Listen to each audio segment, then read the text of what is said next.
Welcome back to Middle East in Depth, part of Levant TV's press reviews. Today we will look at President Erdogan's reluctance in joining the US-led coalition to fight ISIS and the growing number of ISIS sympathizing militants in Turkey.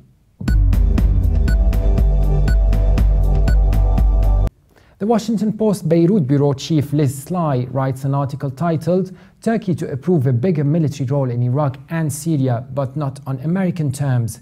Turkey's president on Wednesday criticized US airstrikes in Iraq and Syria as offering only a temporary solution to the problem of terrorism, tempering expectations that Turkish military participation in the US-led international coalition against the Islamic State could be imminent. The writer argues Erdogan's comments suggest Turkey is in no hurry to join the military effort against the Islamic State, despite intensifying US pressure to do so. The Turkish president cautioned it should be understood by everybody that Turkey is not a country in pursuit of temporary solutions, nor will Turkey allow others to take advantage of it. Liz Sly depicts Erdogan still having not offered indication that Turkey will be prepared to commit warplanes to the coalition effort, as have other regional players such as Saudi Arabia and the United Arab Emirates. US officials have said Turkey's participation is key if the coalition is to succeed, especially now that the strikes have been extended to include Syria, with which Turkey shares a 580-mile border close to where the Islamic State militants are strongest. In conclusion, the writer looks at officials downplaying expectations for the level of Turkey's likely participation, suggesting that the country's role might be confined to restricting the flow of foreign fighters and clamping down on illicit oil sales by the militants.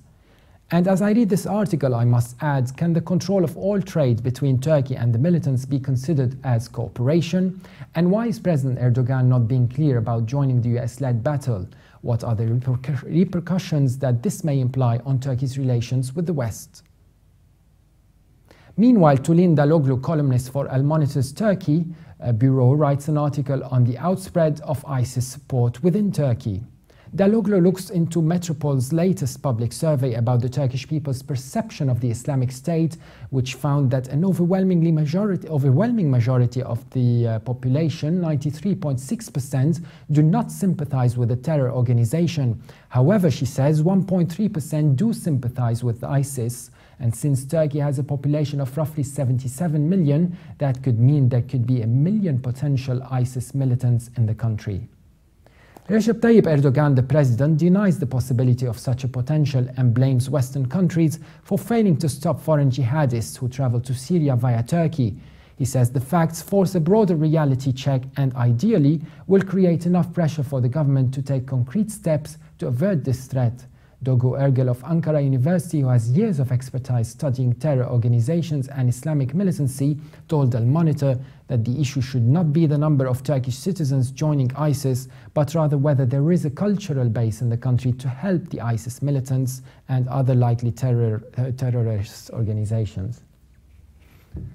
The Al Monitor article concludes, although Erdogan accused foreign media of maliciously picturing Turkey as supporting the Islamic State, rumors remain endless about Turks joining the IS. Daloglu quotes Professor Ergil saying, "Political Islam first makes them take revenge on all those who prevented them from having the kind of life they believe they should have. Their next step will be to rebuke the established laws and start advocating that the Quran says this and that, and therefore the law should be as such." That was it for today's brief analysis. For more updates, please visit us on levant.tv. You could also subscribe to Middle East in Depth on iTunes. Thanks for watching and bye for now.